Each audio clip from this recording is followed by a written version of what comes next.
So we all know what happened with Lot in the cave with his daughters. A little too much wine, and we know the rest. The Gemara in Euvin Samechei Amud Aleph says, one who reaches the drunkenness of Lot, keshichruso shel Lot, he is patur from everything. He's not chayav, he's not here with us. He is, I don't know where he is, he's not here with us. We all agree, right? We know people who get drunk to that point. Was Lot the first person to get drunk and do crazy things? Then somebody came 2 weeks ago. What's his name? Noach! So why did the Gemara bring the example of shichruso shel Lot?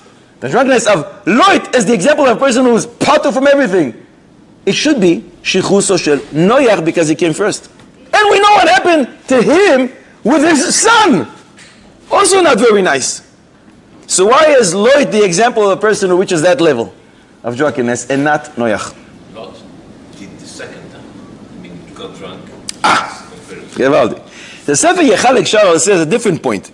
He says, why Shikol like Lot? Because Lot, the pasuk indicates, didn't remember what had happened. The pasuk says, "Velo yada b'shochva uvekuma." In the morning, when he woke up, he had no idea what happened.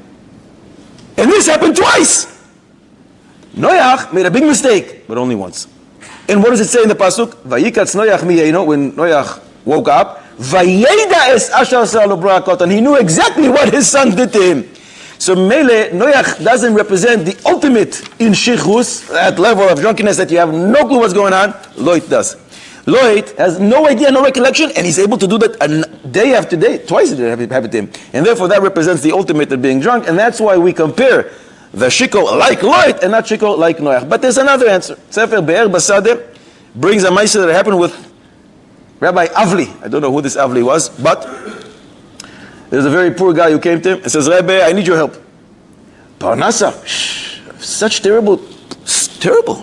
I can't support my family. And I have 2 daughters that I have to marry. I have nothing. Maybe you can write me a letter. Amlatza, askama, something, and I'll be able to go to Vilna. There's many rich people in Vilna. I'll be able to collect money with this letter. I said, sure, no problem. He wrote him a very nice letter, and he gave it to him. And a week later, they see this guy rolling in the streets naked, drunk as can be, like Lot, and he has this letter in his hand.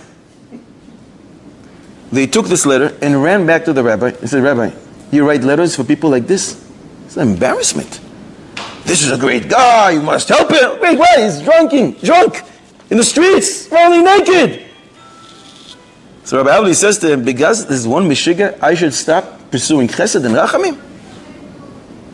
A day later, this guy, Baruch Hashem, he woke up, he came to, he's fine.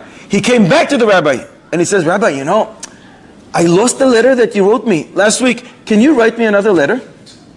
Chutzpah. So the rabbi says to him, Yesher koyach to you. Thank you very much. Now I understand the shayla that we were dealing with. Always bothered me. Why Chazal equate the highest level of being drunk to Lot and not to Noach? Because when did Noach get drunk? After he married off all his kids. But Lot still has 2 daughters to get married, and yet you go and you get drunk. People are going to point to you and say, what are you doing, Meshiga? Nobody's going to want to help you. And I understand why Chazal equate the drunkenness of Lot and not the drunkenness of Noach, because you are walking in his ways.